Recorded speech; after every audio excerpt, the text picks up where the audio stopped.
Hi, today we will speak about diastasis of rectus abdominis muscle, that is DRAM.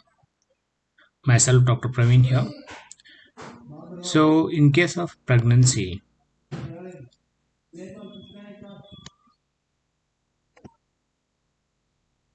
assume this is the umbilicus.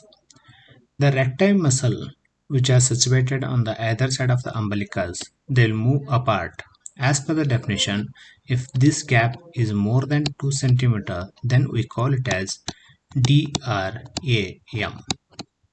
That is diastasis of rectus abdominis muscle. Usually this appears secondary to the pregnancy or any kind of increased intra-abdominal pressure.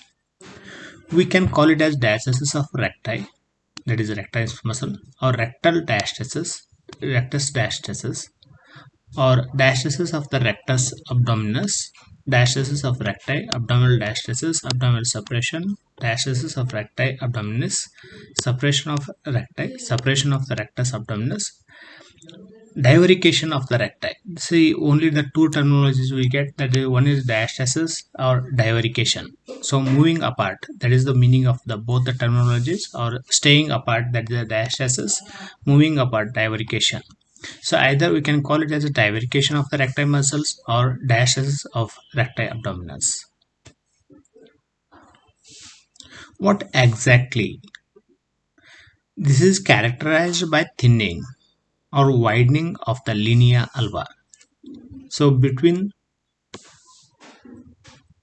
the two muscle, there is a structure called linea alba. So this is the linea alba, and these are the muscles, that is recti abdominis muscles.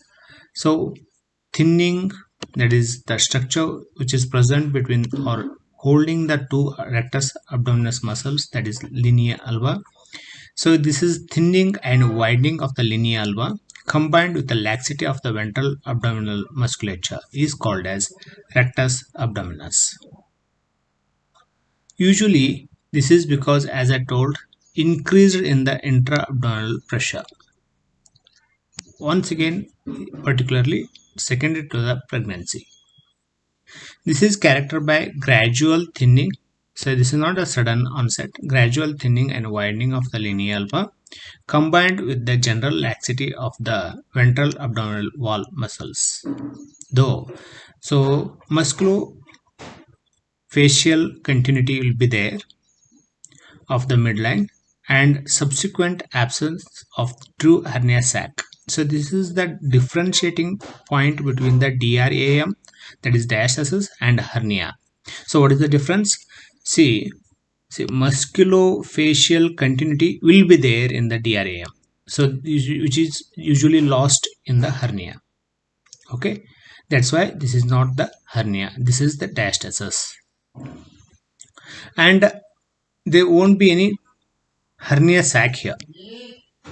Okay, so this is another differentiating point between the hernia and diastasis. So what I repeat, one is continuation of the musculofacial continuity, and second one is absence of hernia. So this differentiate between the diastasis and the hernia from the ventral hernias. So DRAM frequently occurs during the pregnancy and regress spontaneously after the childbirth in the most of the women. However, 12 months, 12 months postpartum, so that is 33% of the women will still experience DRAM. So based on the severity, we can decide what kind of treatment they usually require. So either we can go for the physiotherapy. If it fails, then we can go for plication. This plication can be done by using laparoscopic as well as the open also, and based on that we can go for abdominoplasty also if required.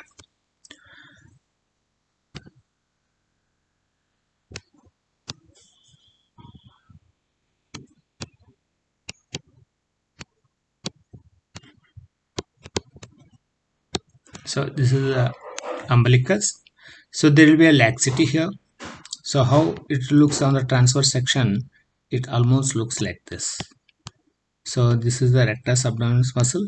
This is another side rectus abdominis muscles.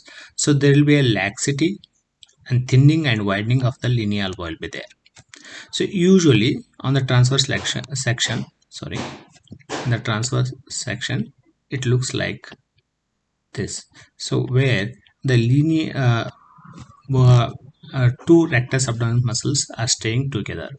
So where in case of diastasis, they are moving apart. So what we have to do?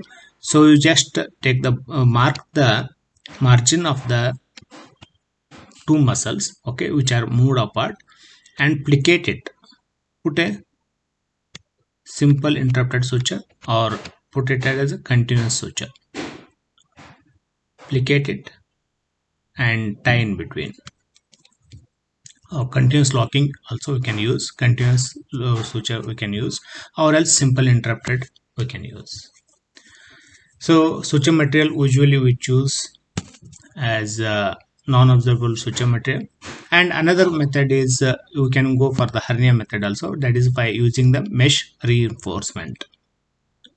So this is all about the diastasis of the rectus abdominis. If you like this video, then kindly subscribe to the channel and press the bell icon. Thank you. Thanks for watching my video.